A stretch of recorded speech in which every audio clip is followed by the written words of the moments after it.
Ande.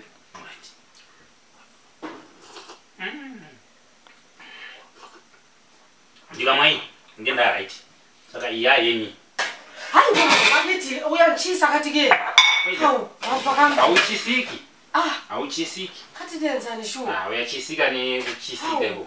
Kathi ikuthela abantu khonoko. Ngeza ndimnethi. Awuboni mkakambe shu. Ndakakudza mkwasha ngapedze. Mkwasha chingopedza kuvaka imba yake.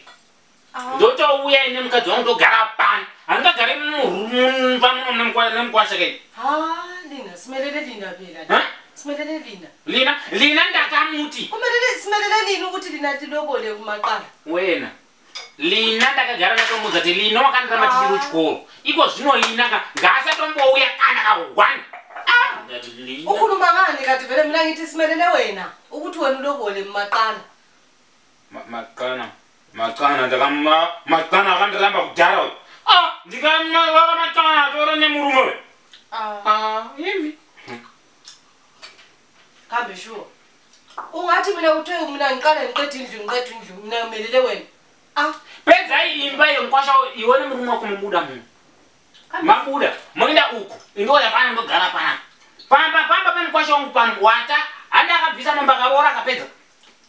Handiti ndinopedza kuroora kwasara kuti ateza ragara pano. Handiti. Ndichizama kuti zvinhu zvinoita sei. Akuna babazalo hlala la. Lake ndakubona nga. Ukuthi ubabazala kambe shuwa ngathi ukuthi eqedwe umkhwenyana kaqedela phana ukuthi kukwenzela ukuthi yena hlala. Lake ndakubona nga. Wakubona ngakhona kuwena. Babazala aatogari pano. Ndaba babazala uyeka ndiye airamba kuti muroorani nemugwasha. Saka babazala agari pano. Ungari pano. Indi njau yandoga pano.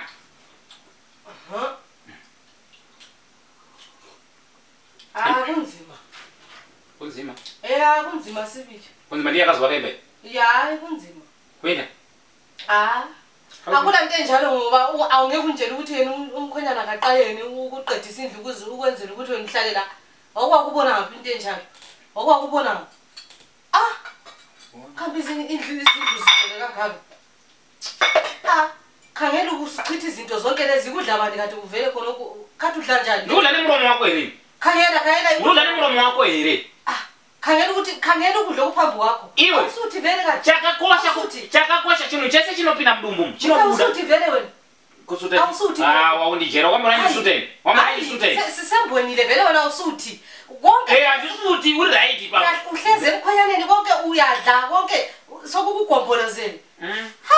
Ndikapedza kwa mazaya.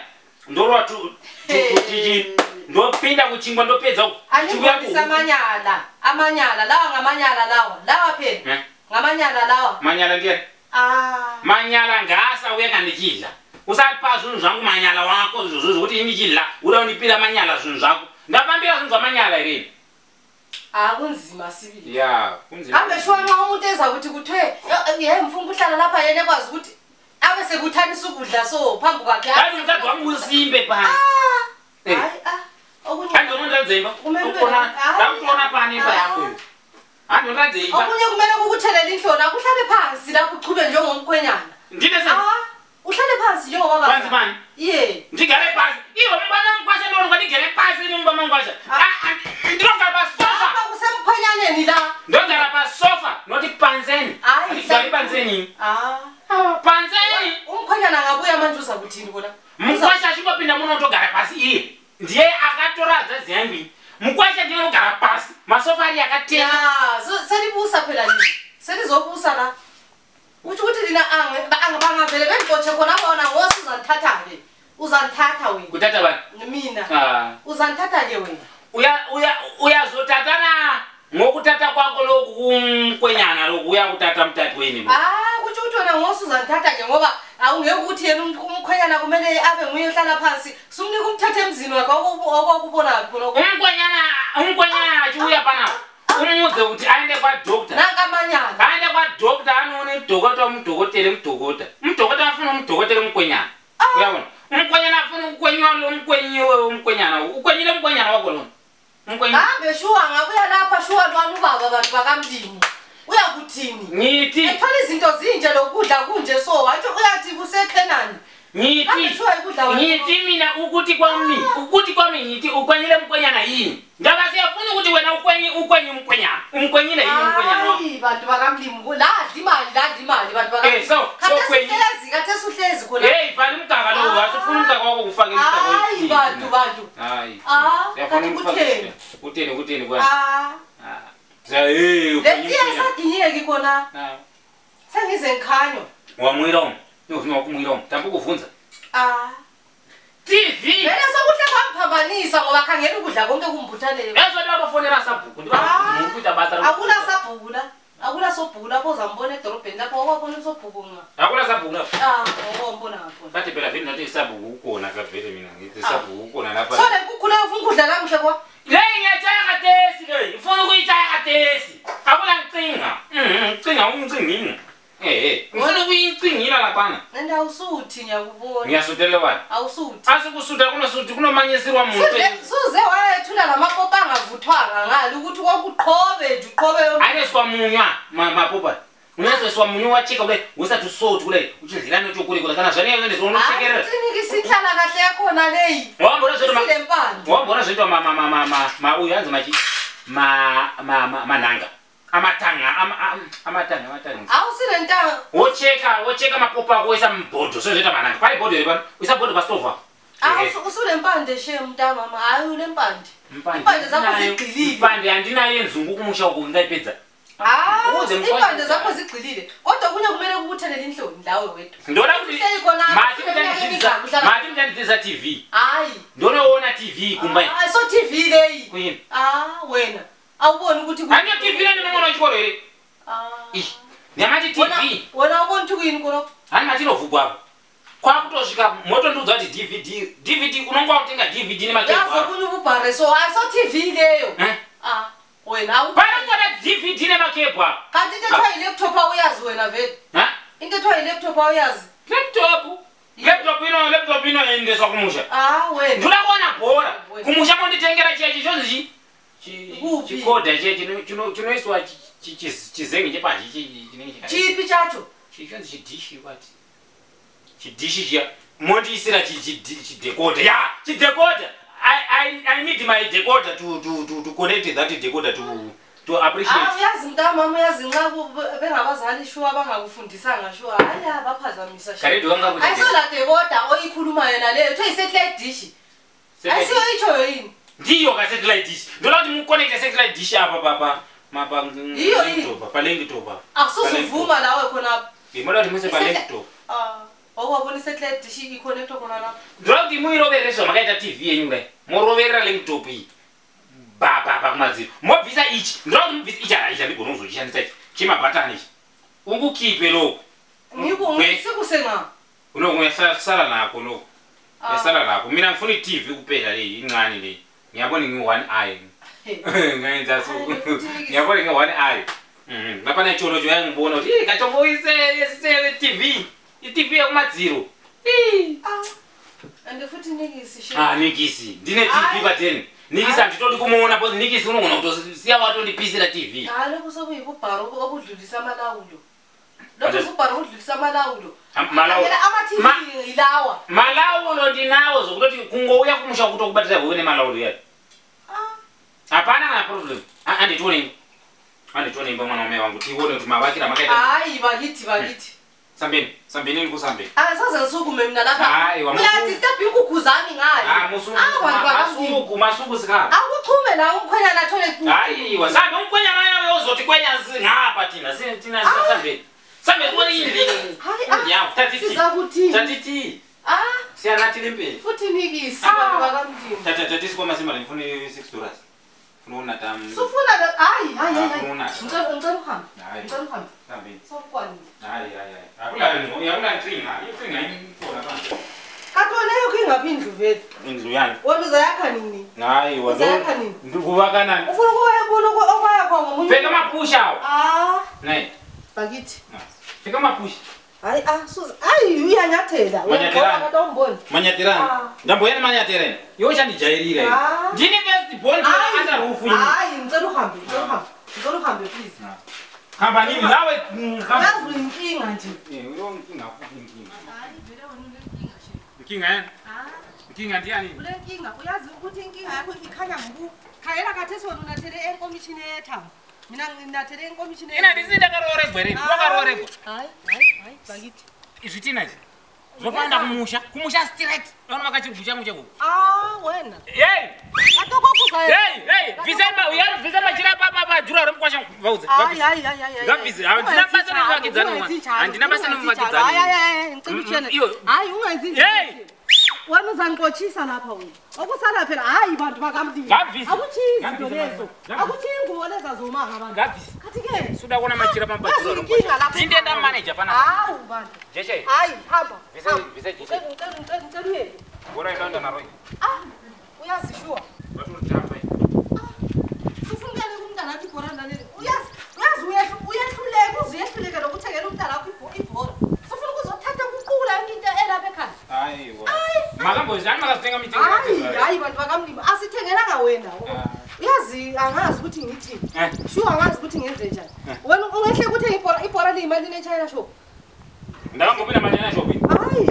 uyazi uyehluleka uyehle khayela lezicathulo yisicathulo bani sona lesesinje bakithi esikhayele phezulu wathi umuntu omwenhlazi hayi lokhu nikisi bantu bakamlimo mina ngilesilingo lapha ekhaya bantu bakamlimo alikalibonise bantu bakamlimo umhlangene le ingaki isicathulo bani sona lesi komkhwenyana yezindezangu andibviko kwamlimo ndakabva kudhara ndakabva kwamlimo phezulu ngathi umuntu omwenhlazi kambe sure hayi edorobheni sho umuntu abe lesicathulo esinje so hayi uwathi ke likho lokho khonapho bantu bakamlimo akuthiye lokho kwenzayo hayi ngicela sihambe chiya khona lokho kwenzayo akuthiye lokho bantu bakamlimo uza konke sifuna ukubutha konke lamandithi ukuthi uchiye konke umuzi wonke wona lo engelani hayi fihle lokho awasiki hayi ndivakudza tengi njengoba usufuna ukuthatha konke nje konke hayi leli libhora lomntana wami leli akuchi mntana wako mntana hayi akuchichi bata ukumbili hayi batatu bata ukumbili ndibona nje akukhangele mina tengi mama apha kathi kuyini apho kani lelo hayi bantu ndoda kunga matini hayi akukavutha lokho awubona ukuthi kulale yini totofukula mntu akuna nto lentanga ayikaguli la inokurira mntu hayi bantu bakamdima akuyeni kana kurira mntu kama ndapateta na uyasifuna yonke into nayi wedu we andafuthi bikisi wathi bata ndikuire kani ndakutona maunyeni hayi bantu bakamdima athi kunomnyango yini nakho umnyango manje akuti mama urione manje tere ngoro yangu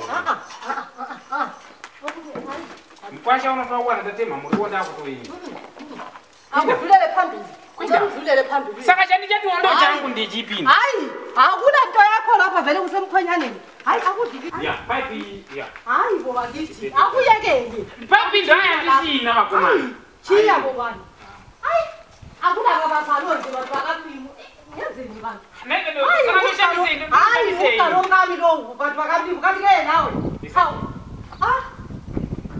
mana akudlulele phambili lakule kuguzame yasethusa hambela zifuna ukuza umsindo singoba sesingethu wena sengingakuhamba ngikunqamekele ngoba pana papa bemkwasha wangu nayi bethu we noma zona isikhova sendoda ziyakuthini nxa ziyabona inyamanyala nje hayi mvura isiyakweli hayi mvura emkwasha hayi wayimvura emkwasha akuye kukhangale amanzi ahamba lapha abantu kobulawayo bantu kathi ikuyini kanti ahambila mina yini hayi uyazi umkama angafika lapha khathesi ungabambi khonapho bakithi ngifuna ukuona ukuthi igazi layekari hayi apa pakadambuka wothini sivale lamawindi bantu bakamlimo hayi chiya kunjalo bantu bakamlimo usuzathatha lamabrush awetoilet bantu bakamlimo zisela ngingasela ashandi kumalini hayi bakithi ngitsho vala akuvala umkhonyana uzaza akufice bakithi akadlule lowo hayi bantu imvreno na hayi ngabuyedlulile Dikaribata iniri nondi baya Dikaribata iniri nondi baba Dikaribata iniri nondi baya Dikaribata iniri nondi baba Dikaribata iniri nondi baya Dikaribata iniri nondi baba Dorofia mai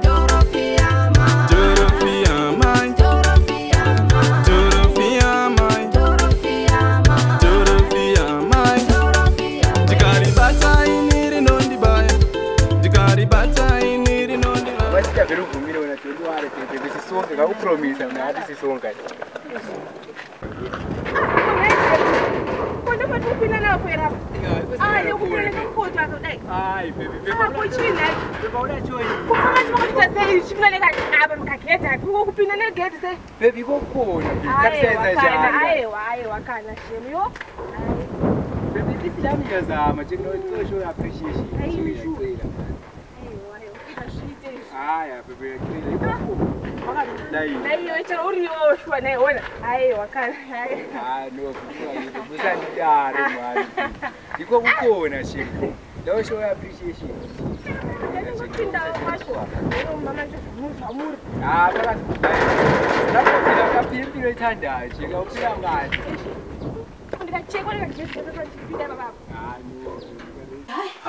Nayi ivesi yani. Hayi, asovesi lokho ngokwamaphexi bantu bakamini. Hayi,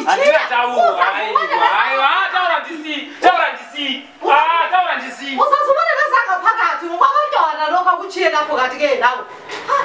Bantwana. Futhi ngitsho. Hayiwa. Hey, mira, ngoko ngiyafuna ngapha. Ndibana na. Ayibuye, ngaphi ngene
Mama bebezi uyalungena ukuthi ngeke abhlome idoti nenjela yini yenze njani uma abudlanya kuze phezulu kokumithisa zona sithathe kahle le dotini nje so never shame nabenu ngana banike sihlale la so indaba libanga indaba ekhona nje ukuthi mina mithi uma bebezi akafuna ukuhlala lapha ndoda so angala choice so fethu wena ubukwenzelani kona ndoda yabona into ziyenzeka mfethu ndoda into ziyenzeka kusemhlabeni wenze ngabomo manje sorry mina ngikwane endabeni yini kona apho lisale kuhle apha ndimeva ungazama ukuqinisa apha kunyaxolisa phephe ngiqolelana